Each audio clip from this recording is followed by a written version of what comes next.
Hello there, sports fans and non-sports fans, so I don't alienate anyone. I'm back for yet another unit, this time the Hellenistic Age, which is a way to sneak in yet another unit on the Greeks. No, it's not sneaky on my part, but it is a little bit misleading since it doesn't say Greek, or does it, in the title? Hellenistic actually is a term taken from the Greek word for Greeks, the Hellenes as they called themselves. But even knowing that, this is a little bit misleading as a title for an entire unit, the Hellenistic Age. What we're talking about here really is the time period after the heyday of the city-states, dominated by this guy on the screen, Alexander the Great, and the empire that he carved out.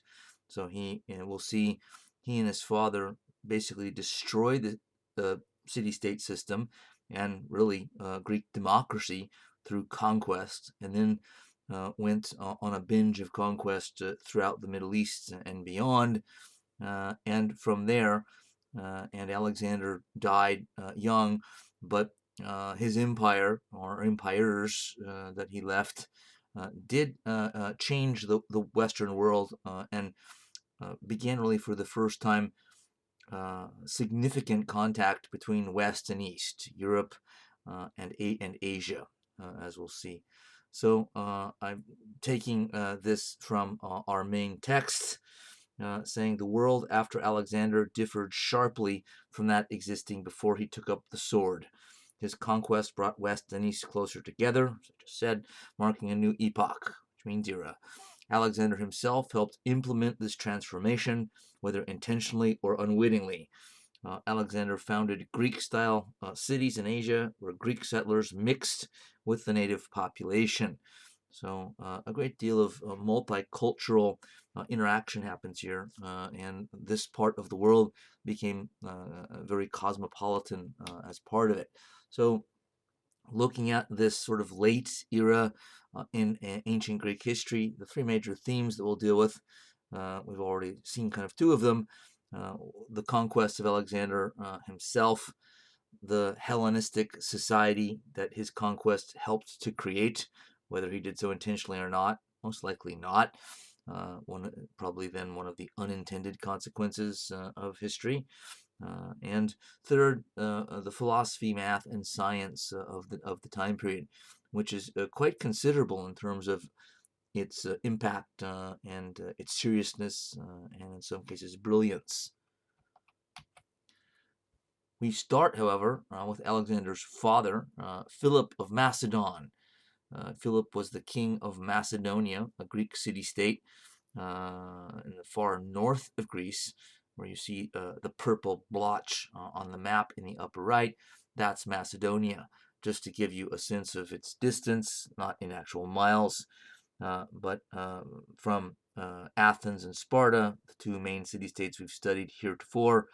If you look at the peninsula and islands sort of jutting out to the south near the bottom, the island of Crete is at the very bottom, but if you go up from there to the first area where there's a big piece of land, you see Sparta at the bottom of that large piece of land, and up just to the right and above, Attica, which is the area around Athens. So Attica and Sparta, it's basically Athens and Sparta.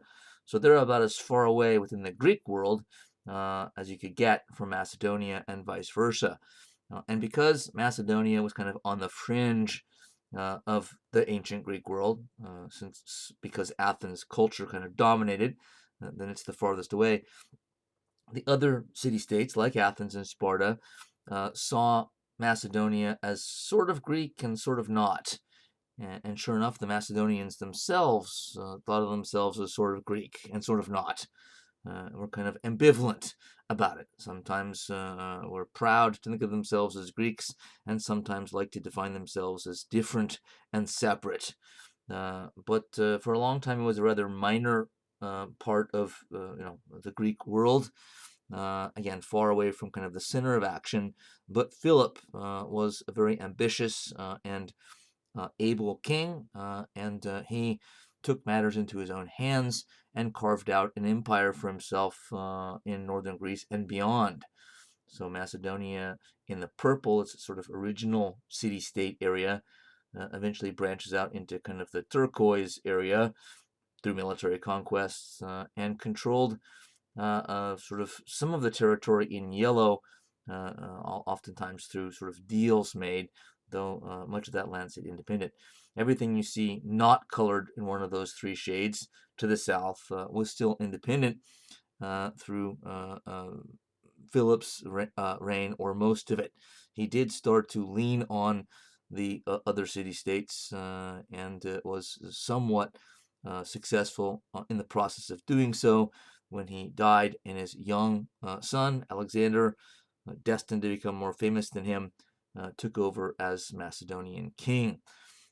Charles Freeman, writing one of the great overviews on Greek history, the Greek achievement, says there is now general agreement that Philip laid the foundations in amassing a territory that had good resources and in building a fine army that were essential elements in his son Alexander's achievement.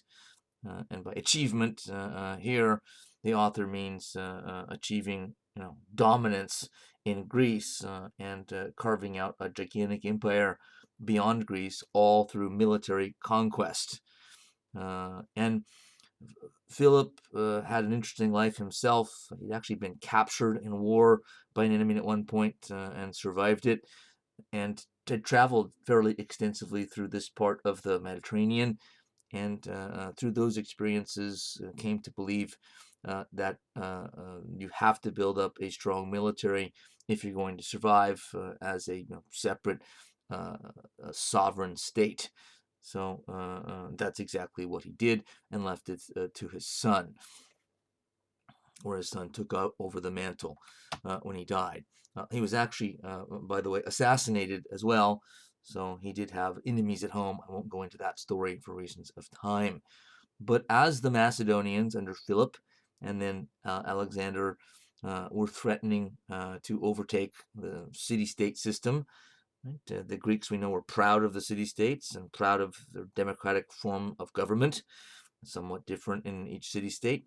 They began to, not surprisingly, become very fearful and anxious about the intentions and ability of the Macedonian kings to overtake them. One of the great political leaders in Athenian history, who comes after the era when Athens was at its most powerful, nonetheless one of the greatest political leaders known for his dramatic speeches, is Demosthenes. Freeman himself again says his Philippics, his majestic and relentless speeches, or Philippics, his majestic and relentless speeches against the ambitions of Philip, Macedon, echo Pericles' earlier funeral speeches in the way they glorify Athens as the defenders of democracy. So Freeman compares him to Pericles, the leader, when the Peloponnesian War broke out. Just before that, the leader when Athens was at the height of its democratic prowess, and saying both of them had a gift for sort of speaking in sort of dramatic, patriotic ways, glorifying their city-state or the Greeks in general. Demosthenes himself saying, Philip, talking about the threat posed by Philip knows that even with complete control of all the rest of the city-states, he can have no security while democracy remains in Athens. We Athenians are a thorn in the flesh of despotism and willing champions for the liberation of mankind. So he's laying it on thick there, not just sort of saying that we're going to defend Athenian democracy because it's the right thing to do, but we're going to, by doing so and fending off, defeating Philip, holding the Macedonians at bay, or turning them back, we're going to be sort of the liberators of mankind. Certainly not the first or last sort of high sounding statement by one political leader or another, sort of talking about their cause going far beyond just their own specific situation. Nonetheless, Demosthenes lost, because there were Athenian political leaders on the other side, or plenty on his side too, who felt the best thing to do is just to cave in to Philip of Macedon, not out of love necessarily for the Macedonians and what they represented, which was the destruction of the city-state system and probably democracy, but sort of as a way to say, look, we're going to lose anyway. His forces are just too powerful for ours, so we might as well save ourselves the the pain and the struggle and the death and the destruction, and try to sort of get the best deal with Philip that we can. So Athens did put up some defense, but in the end, Demosthenes didn't quite get the staunch kind of unifying response that he had hoped to get. And Athens did go down eventually under the weight of Macedonian military and political power. When the father died, the young son, precocious son, came to power. At a young age, he was a young adult, and so he was kind of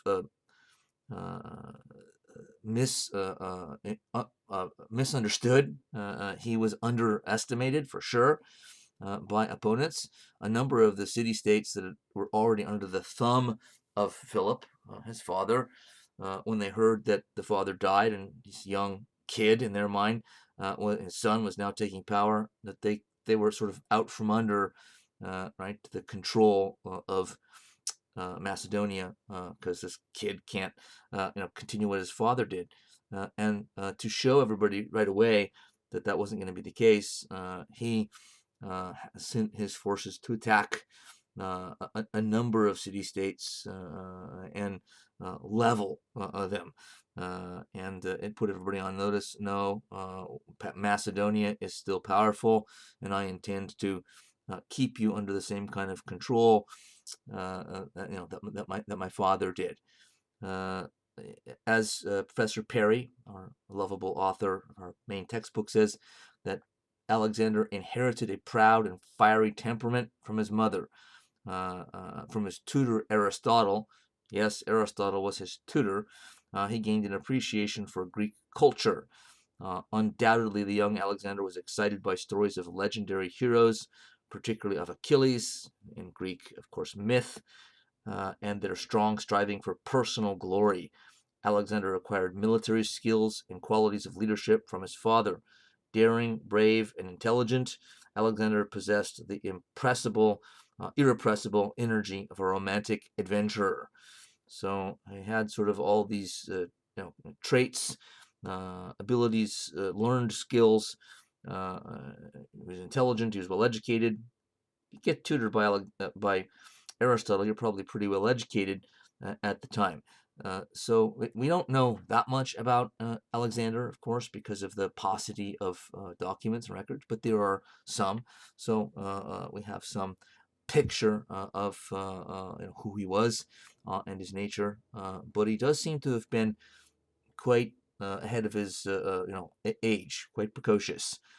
There are stories of him sort of sitting around or being in the room when his father met with foreign leaders, Greek city-states or from somewhere else, and not only listening, but then sort of intervening and asking questions, and already sort of showing a curiosity and a fitness for trying to put the pieces together, understand other people's and political systems, maybe partly out of cultural interest, but certainly as part of kind of intelligence gathering, sort of store it away in his head.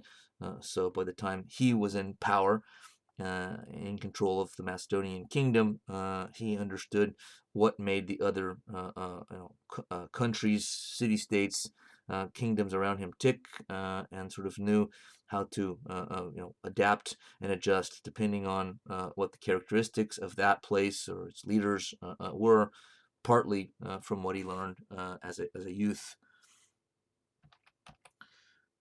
He went on a binge of conquest, as you can see here. The upper right map, I think, lays it out pretty clearly and simply. The area in yellow, bright yellow, little blotch of territory in the left part of the map, right, with what Alexander inherited from his father, and in purple, all the stuff, all the territory and lands and kingdoms that he conquered in 12 years. He took, as it says here, also from Professor Perry's book, he left with an army of 35,000 men. In his military campaigns, which covered about 10,000 miles, Alexander proved himself to be a superb strategist and leader of men. Winning every battle, Alexander's army carved out an empire that stretched from Greece to India. Right? If you look at the purple splotch furthest to the right, that is sort of the northwestern edge of India, all the way to the Indus River. He wanted to go further, as far as we know, and his troops, his soldiers, wanted to know more. They threatened to mutiny. Why? Well, imagine going that far on foot or on horseback across mountains and deserts and through heat and cold for 12 years. They're sick of it. Even with victory after victory, they're still worn out. Alexander had then no choice but to turn around and come back, which he did. And he was in Egypt, again, part of his conquered territory there in the lower left part, right, that goes through the Middle East, what's now Israel, across the Sinai Peninsula into Egypt and North Africa. And he was there apparently planning to invade, planning another operation, another series of conquests through the rest of North Africa. So if you see in North Africa where it says Cyrene, Carthage, up to the kind of upper left, a little bit more right at the left edge, he was planning invasions in that direction, but he died. We don't know what the illness was. He was a heavy drinker, but all Macedonian elites were, and he was sort of on this sort of binge of drinking heavily, but then also caught something and passed away in his 30s. So this guy had a lightning rise and career of great drama and intensity, but sort of died at a young age.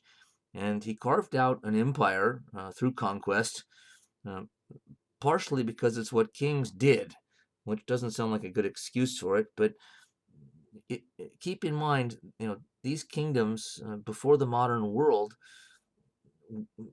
and in competition with each other, were quite dangerous. And if you didn't show yourself to be a tough guy in the literal sense of the word, somebody might challenge your power. You be more likely to get attacked from an outside foreign power, or someone in your midst rises up and rebels against you and says, this king is weak. I'm going to take him down through civil war or revolution here at home. So it was expected that kings, and when they're the sons of kings, likely to become the king, if they're the eldest son, as Alexander was, that they get sort of taught and trained at a young age that part of what you do is conquer other peoples militarily. And there was glory in this. They were taught sort of the glory of battle, and as the previous slide says, kind of the romanticism that can sometimes come with dreams of military victories and conquests. But in some ways, you could also say this was survival. The map in the lower right shows some of the main clashes. Maybe the most important battle, the one that kind of put him over the top, was Issus, kind of in the middle there, 333 BC, where he defeated the Persian king and basically defeated the Persians from there. His major goal had been to take down the Persian Empire. It's what his father had dreamed of, but died before he had a chance to even attack it. So it was all but a foregone conclusion that Alexander wouldn't rest unless and until he was able to conquer Persia, which he did. But it's tempting to say this guy was just a brute and killing people and having his own soldiers get killed just to pursue his own kind of glory for fun.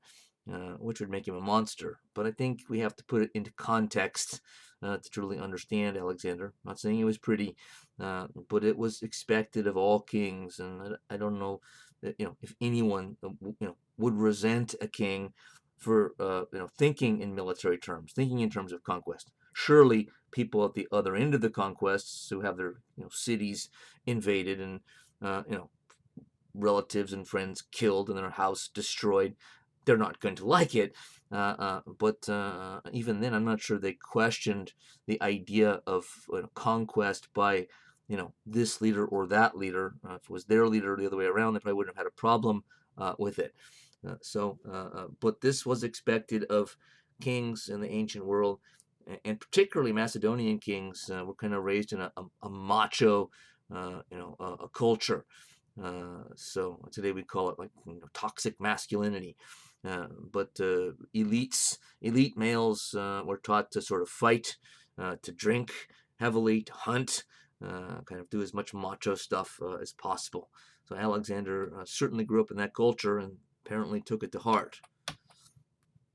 The empire, after Alexander's death, split into three kingdoms, with a few of the old Greek city-states still kind of hanging on. But Alexander divided his vast empire into three to subordinate leaders, military generals of his. So Ptolemy in Egypt, so the Egyptian part of the empire, you see kind of in gold at the bottom. The Antigone, this is the Greek part of the empire, so the old Macedonian and Greek part of it. What you see, a smaller portion, and the Seleucid kingdom, which was also handed to one of his loyal officers and subordinates, and he became the ruler of basically the Persian kingdom. So what had been for a short time, for those 12 years or less, depending on what part of the empire it was, under the control of one empire, with Alexander at the top, it's now split into three kingdoms. But to show us that how long-lasting some of this was, the Ptolemies in the Egyptian part of the kingdom, again in gold in the bottom left, they remained on the throne all the way through the Roman period. You've heard of Cleopatra. Cleopatra was of this family. So we think of her as an Egyptian, which she was partly in terms of blood background, but she was also of Greek ethnic origin, going all the way back to Alexander the Great's conquests and the first Ptolemy installed to rule this kingdom. Antiochus the Third, in sort of an expanded Neo-Persian empire. All of this born out of Alexander's original conquests, but he went on sort of a binge of conquests within the Seleucid Empire, and pushed their boundaries and territory out further himself during the Hellenistic period post-Alexander. And now we get kind of to the second part here, our second theme, and that is sort of the cosmopolitan nature of the empire that Alexander carved out, part of which he set up himself. Again, whether he was intentionally making it cosmopolitan, we don't know, but it was the result nonetheless. So I'll read first from Norman Cantor's Antiquity, my go-to book for much of this class, many of these lectures. The culture of the post-Alexander Hellenistic world was largely the same everywhere in the Near East. Hellenistic civilization was an urban-centered blending of the religions and lifestyles of the Eastern Mediterranean, bound together by the Greek language and Platonic philosophy. So here we get a cosmopolitan mix of cultures, customs, languages, though Greek was the dominant one, religions, and an urban-based society. You can sort of see a picture that at least gives us a sense of size of some of these cities already in the ancient world, and these are cities where different ethnic and cultural groups are mixing, partly because of trade. Trade in a port city, trade coming and going. You have ships from all over the place bringing in goods, and so people on those ships, sailors, crew, for a trade ship that are now on your streets because the ship is docked there for, I don't know, a few days while unloading. But this then was sort of bringing peoples together, some of whom had never really been together before, and bringing sort of more groups sort of into one location than really ever before in this part of the world. And it was, as I said at the outset, maybe the first major exchange of goods and people and ideas between East and West.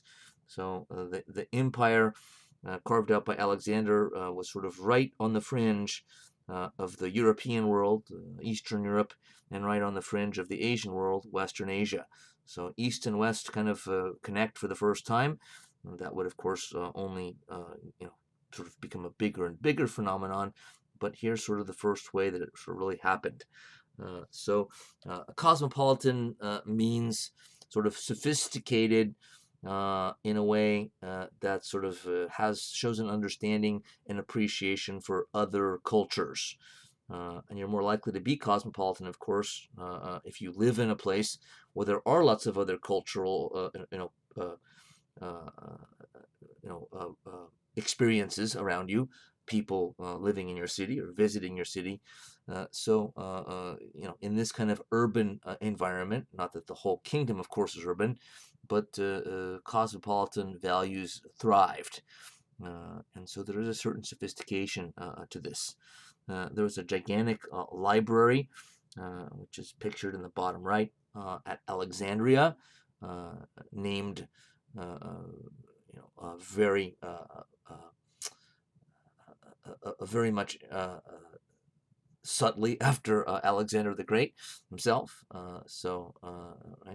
Not too subtle a message sent there. Nonetheless, Alexandria was in some ways representative of the entire cosmopolitan structure of this society, and the library at Alexandria, which included thousands of sort of rolls. They didn't sort of read things in book form; they were scrolled. And you've probably seen it in movies, scroll, they kind of roll it. Nonetheless, there were thousands and thousands of these, one of the biggest libraries in the world at the time, if not the absolute biggest. So it's this kind of cultural sophistication with books about different parts of the world and written by people that have come and gone through the port of Alexandria, or visited for this or that reason. Sometimes people from within the empire, but of a different cultural, ethnic background, sometimes from outside. But the library is a good single example of the types of cosmopolitanism that can be sort of seen tangibly in a place like Alexandria, and any of the all of the remnants of Alexander's original empire. So we do see the vibrance then of a vibrance of Hellenistic culture, an explosion of brilliance. Yet another picture here of the library at Alexandria. Those are books. Again, they're just rolled up pieces of papyrus instead of sort of books with spines that we're used to today. Nonetheless, there's a lot of books in there, and that's just a drawing, of course. This explosion of brilliance really kind of brings us then to part 3 here, and that's sort of getting into some of the specific biographical figures that show us how sophisticated the culture was, how intellectually oriented at least the cosmopolitan part of it was, through the work and lives of some of the most gifted individuals, and also by looking at a few of the schools of philosophy, different sort of ways of thinking that took off during this period. So we already talked about, of course, the height of Greek philosophy, really coming in the era of Socrates, Aristotle, and Plato, centering in Athens. But here we kind of get sort of a second, surge of cultural, philosophic, artistic, scientific creativity. Maybe not, you know, quite to the level of what we saw in the last unit, but that's arguable. There's quite a bit of cultural sophistication here. Apollonius of Rhodes, as he was known, early to late 3rd century. He wrote a Homeric style poem, in the style of the Iliad, and the Odyssey. Iliad and Odyssey. I swear I haven't been drinking. Called the Argonautica, telling the story of Jason's search for the Golden Fleece.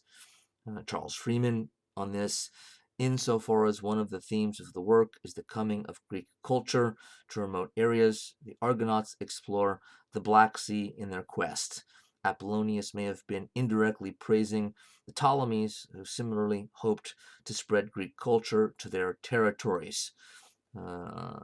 Apollonius became famous, well rewarded for his work, and this was considered one of the most brilliant pieces of writing of the Hellenistic period. So one of many, as we'll see, great philosophical or creative or scientific works of this period. Menander, a playwright.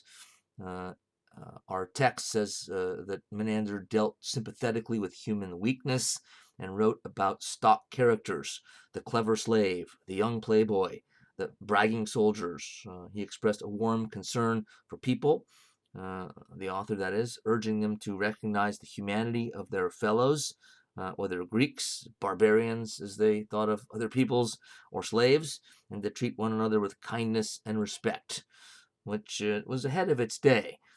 Now, by our standards today, if we looked into what he meant and what he meant by what he says here, or what Perry says about him, it won't stack up with sort of the way we expect all to be treated.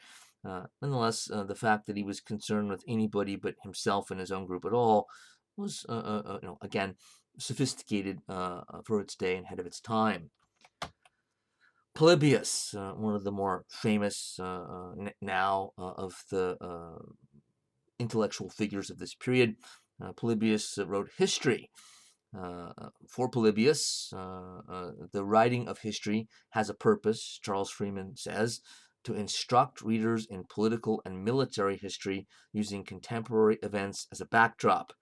Polybius is looking for accuracy and good judgment. He liked to be out and about, interviewing eyewitnesses and surveying the topography of the areas he was writing about. He despised history that was based on legend and emotion. Polybius deserves his place as an important historian. So some of these things, of course, are just basic to historical study today, but they weren't at the time. So he laid down some pretty important foundations for later historical study as well. Interviewing eyewitnesses, which means he was doing only contemporary history, because if you're studying, obviously, a time period too far back, the people are all dead. You can't interview them.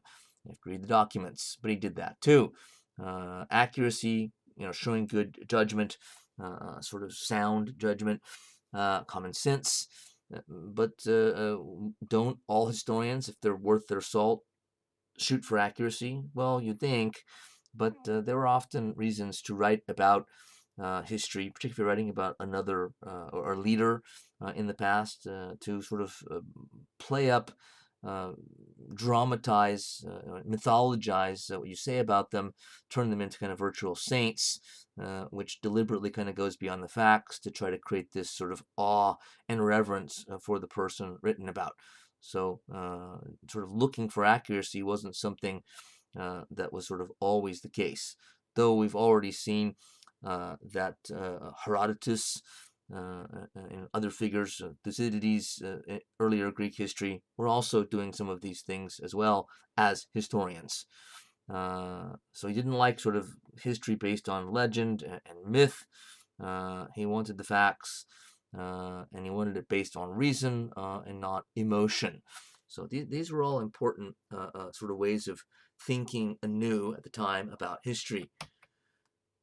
The Lyceum, this is the equivalent of a university started by Aristotle, but this is after Aristotle was gone, and it was led by some of his acolytes, followers, Theophrastus being one, Strato being another one. Professor Perry both wrote treatises on many subjects: logic, ethics, politics, physics, and botany. Theophrastus systematized knowledge of botany in a manner similar to Aristotle's treatment of animals. Strato is most famous for his study of physics. Did not rely on logic alone, but performed a series of experiments to test his investigations, which, of course, is in keeping with the master Aristotle and his school, because we know Aristotle was interested primarily in studying things that could be quantified and that could have evidence provided for them, already leading kind of in a scientific direction, not just abstract theoretical philosophy, which was what Plato was sort of more interested in, as we've already learned. Aristarchus of Samos, he believed in a heliocentric theory, and the stars were at a much greater distance from us than is realized. And he had a quite interesting method for sort of getting to some of these conclusions, which you can see in the diagrams in one of his own pieces of writing there. But the heliocentric theory meant he posited that the sun was at the center of the solar system. They thought it was the universe at the time, and not the Earth, which is something that really isn't laid out in full and proven until Nicholas Copernicus in the 16th century, and those who agreed with him, like Galileo, in the 17th century. So Aristarchus is one of many Greek thinkers who were way ahead of their time. He found a method for determining the size of objects, out in the sky, stars, whatever. And I won't go into it here. I don't fully remember what it was myself, but you could look it up. It is quite interesting. Euclid, another of the big names here, sometimes referred to as the father of geometry. Euclid of Alexandria, living around 300 BC. His classic book, Elements, is a number of pretty simple, straightforward postulates in geometry that are just sort of logically true, and he sort of puts them together.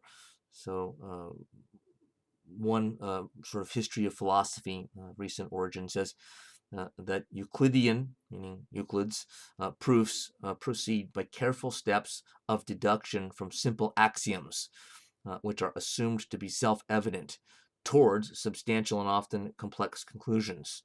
So he's laying down kind of logical arguments in which the conclusions become airtight. This is one of the greatest pieces of reasoning really in the whole ancient world. Euclid himself is a good example of how the thinking and creativity of this period does rival that of the era of Aristotle and Plato. Hundreds of geometric proofs from reason alone. His conclusions flowed logically and flawlessly from given assumptions, and they're a profound witness to the power of the rational mind. So Euclid was, to some degree, again intentionally or not, showing us what reason alone can do, because these axioms in Elements, you don't need to go out and gather evidence. These are logically, demonstrable, in a sense, self-evident in some ways, and they had a long shelf. I mean, they have a long shelf life. They're still around now. Famously, in our history, U.S. history, Abraham Lincoln took it upon himself at one point to master Euclidean geometry, and did it. Lincoln, like he did in so many things, was self-taught. and was very good at teaching himself things and not quitting until he mastered this and that military strategy eventually. But Euclidean geometry is one of the things that he set himself to doing, and found it of great value throughout his political career, because of knowing Euclid's postulates and his axioms, and sort of knowing them all cold, is sort of good. It's like exercise for your brain, and sort of sharpening your analytical powers, which is why Lincoln undertook the project in the first place. Eratosthenes, not as well known today, from Professor Perry. He pioneered mathematical geography. He calculated the circumference of the Earth with astonishing accuracy by having measurements made of the length of the shadows of widely separated but identically tall structures at the same moment. Kind of see again a diagram of it there, which was incredibly creative and innovative of him to do. And it was incredibly accurate in the end. Eureka! The famous statement from Archimedes of Syracuse, another of the great thinkers of this period, a mathematical genius, calculated the approximate value of pi, invented hydrostatics, which I had to look up myself when I made this lecture, whenever it was, the science of equilibrium and pressure of a fluid system. And if you already know what that meant, you can laugh at me accordingly. Invented mechanical devices of various sorts, war engines, one for lifting water to higher elevations, and on and on and on. This is a kind of thinker, mathematical and scientific, that just sort of had a fertile brain, and sort of full of ideas, and full of sort of inventions, again, and innovative ways of thinking about things. And now we get to the major philosophies of the Hellenistic era, and philosophic schools. So first comes Epicureanism, and these philosophies fit their time quite well. The cosmopolitan nature of this part of the world, conquered by Alexander, and then bringing all these people together, some for the first time, living side by side for the first time, wasn't all fun and games for everybody. There certainly were problems, as there often are when you bring people that aren't used to living, next to each other, who have different customs, a different language, and different way of life. And so there was quite a bit of difficulty at times, especially since it was brand new and it was pretty extreme, kind of happening quickly, that it led to people, say in the Greek world, but some of those on the other side, kind of questioning what they had learned. And there was kind of a crisis of meaning. We thought we understood the world, and we thought we knew what was in the world, and now we find that there's far more people with far more ideas and far more options, and how do we know we're right? And maybe my view of the world is not as sophisticated and accurate as someone else that I've talked to from another part of the empire or other part of the world. And so you get sort of a lot of anxiety as the world kind of grows bigger in people's minds, or in their experience anyway. It becomes a little more scary.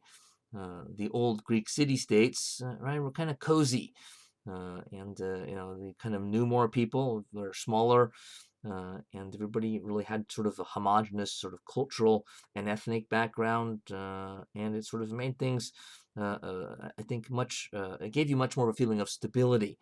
It might have been kind of more boring, but some stability. But now, as the world sort of is branching out, and peoples are able to reach out to each other through ships and transportation technology, and trade coming with that, or on those ships, the world just seems sort of increasingly frightful to many people.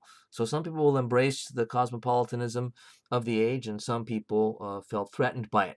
The Epicureans, as Professor Gottlieb says, in this recent book. The Epicureans claimed that the point of inquiry, meaning sort of asking questions about the world, was to crush dangerously false beliefs. They said that one of the main obstacles to happiness was irrational fear, particularly irrational fear of death, and that the best cure for such fear was a dose of sensible physics and a spot of logical exercise. So they sort of believed that reason and sort of thinking clearly, rationally about the world was one way to sort of get rid of fear. So they actually thought that a lot of religious belief was based on irrational fear, and that religiously inspired rational fear led to a lot of unhappiness. And so people would be happier if they were taught to reason more effectively. Epicureanism is most known today for food, believe it or not, its relation to food. So sometimes you hear the phrase, Epicurean delights. Epicurean delights mean certain recipes or foods or whatever is sweets, whatever type of food they're talking about, because Epicureanism also preached that pleasure was sort of a big part of life, that pleasure brought happiness. And so it's because of that, it's often been, and it's sort of in the way that Epicureanism has now come to kind of mean delight in food, that's an example of how misleading it was, it still is. So this was a philosophy based on pleasure, kind of like giving yourself over to pleasure, hedonism, pleasure for its own sake, and extreme pleasure. The more pleasure, the better, of different types. But that's not what Epicureanism was saying.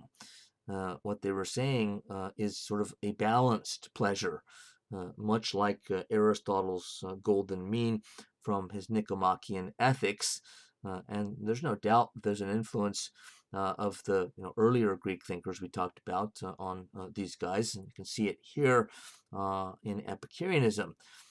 So they believed in happiness and pleasure as part of happiness, but a balanced pleasure. And the pleasures weren't things that we would necessarily, most of us, think of as pleasure giving today. So delving into philosophy and reading good, serious books was considered a sort of the kind of pleasure that brought happiness in life.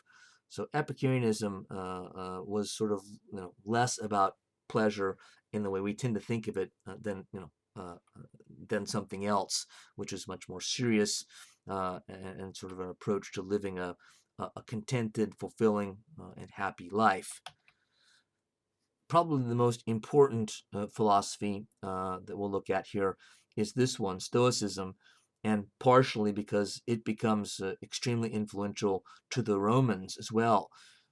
Greco-Roman culture is linked for a reason. They're very much connected once the Romans conquer Greece, but then also recognize, hey, the Greeks are better at thinking, about philosophy than we are. So with that in mind, it doesn't then come as a major surprise that Stoicism became the most influential philosophy in Rome, even though it originated with Zeno, the guy you see on the left here, a Greek. So the Romans knew when other people did things better than them, instead of being envious about it, destroying it, they took it upon themselves and said, okay, you guys do philosophy better than us, the Greeks, and other things, other people. So we're going to, basically learn from your philosophy, do philosophy like you do, read your guys' books. So Zeno's school of thought became known as Stoicism, was in many ways kind of the unofficial, official philosophy of the Romans later on. Only some Greeks were influenced by it. Oops, I have the wrong quote here. It's the same one from the last slide. My bad. The Stoics are most known today, and Stoicism is a word in our lexicon, for also leading kind of a, a balanced life like the Epicureans in a slightly different way. The Stoics believed that you should sort of be able to learn to handle life sort of with an equilibrium. And so they taught and sort of coached, in a sense, people to not get too carried away with life's sort of great positive emotions. You're elated or excited about this or that, to sort of keep it under control, keep things sort of mild and moderate in your temperament, and not get too down and gloomy and depressed and emotional on the downside as well. Sort of keep things on an even keel, or at the very least to not show your emotions to the outside world. Play the cards very close to your vest. So if you hear, again, I said it's a word that we still use in everyday parlance today. If somebody is very stoic, you may have heard that already. If not, you probably will at some point. It means there's somebody that doesn't really tip their hand. They kind of they're on an even keel, most of the time. This person doesn't get emotional, either in high, sort of excited way, euphoric way, or sort of destitute on the downside. They keep things sort of on an even keel.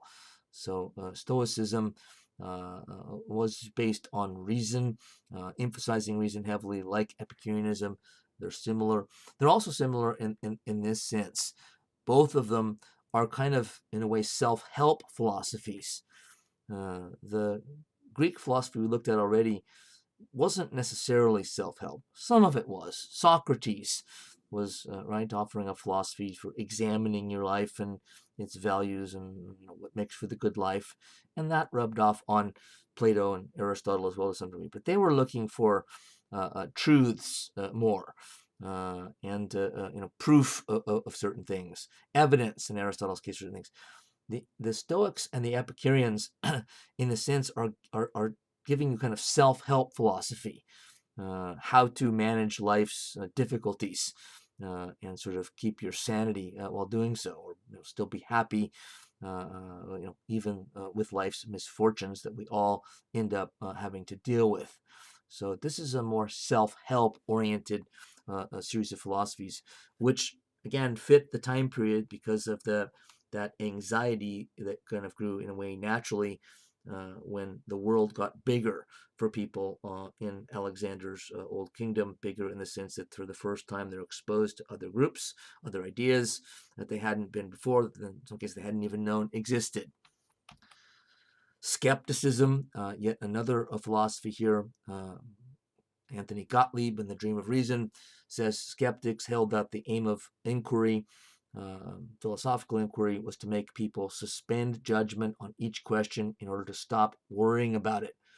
But this was done by rationally arguing all sides thoroughly. So skeptics basically tried to use reason to look at all sides of everything, but not make a judgment. But if you were fully informed about all of the possibilities, at least so they preached, your sort of fear and anxiety about the world would subside. Another example then of sort of a self-help approach to philosophy.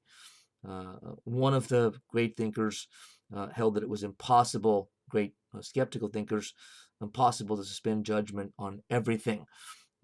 So